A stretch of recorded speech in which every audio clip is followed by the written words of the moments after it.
So on our last video, we touched on buyers selling and purchasing at the same time. So to dive into that a little bit deeper, I thought, I would get with one of my clients that had purchased and sold at the same time and let you know kind of what her experiences were, why she chose the path that she did for her family and the position that they were in at the time. So you could kind of get like the firsthand experience from someone. So Carah, you recently purchased a home and sold a home at the same time. What path did you guys choose in doing that?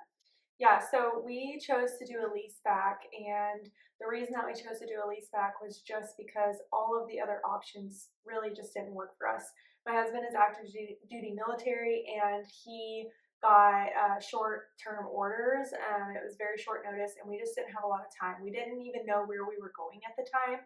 We just knew it was going to be super quick. So we knew at the time we weren't going to be able to have two mortgages. It just wasn't in the cards for us financially. So we knew we were going to have to sell our house that we owned, but we were also going to have to buy a house where we were moving. So two mortgages at the same time wasn't working for us. We weren't able to do a short-term lease because the gap between selling our house and buying a new house was just not enough time lengthwise to make that work. And then we also did not want to go in with a contingent offer where we were moving just because the market was so tough. We knew that going in with a non-contingent offer was going to give us more options and less stress in the buying process there. So how did the doing that lease back put you in a better position when you finally just found out where you were going and where you wanted to be in that certain town? How did that help you with that lease back? Yeah, so like I said, we were able to make a non-contingent offer going in that. We knew ahead of time that the market there was just super tough.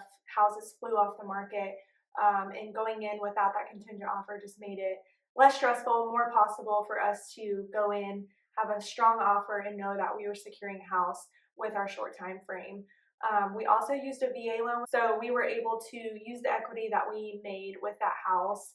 And that allowed us to pay down other debt instead of using that as kind of a down payment on another house. Getting that equity on our house that we were selling, that increased our buying power for our house that we were buying.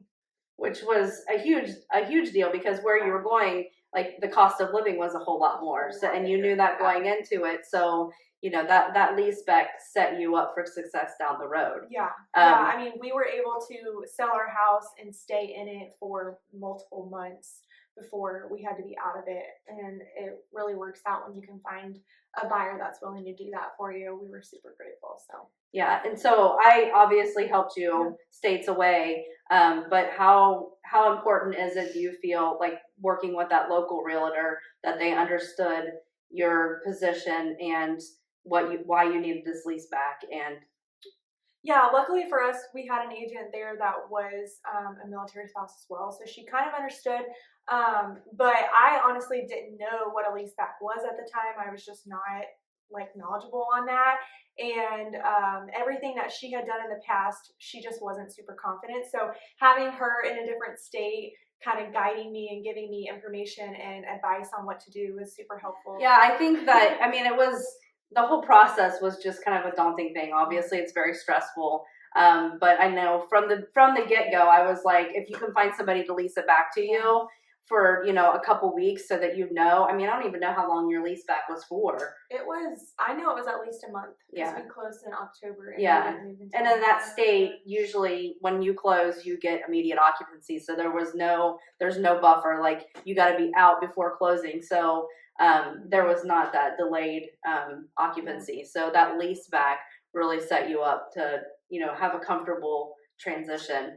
Yeah, and that worked. The same way. We closed on a house just how that normally would go, and then we just didn't have to hand the keys over. We just kind of worked with the buyer's agent and our agent to communicate when we were going to be out, basically, and then we just set it up like he normally would.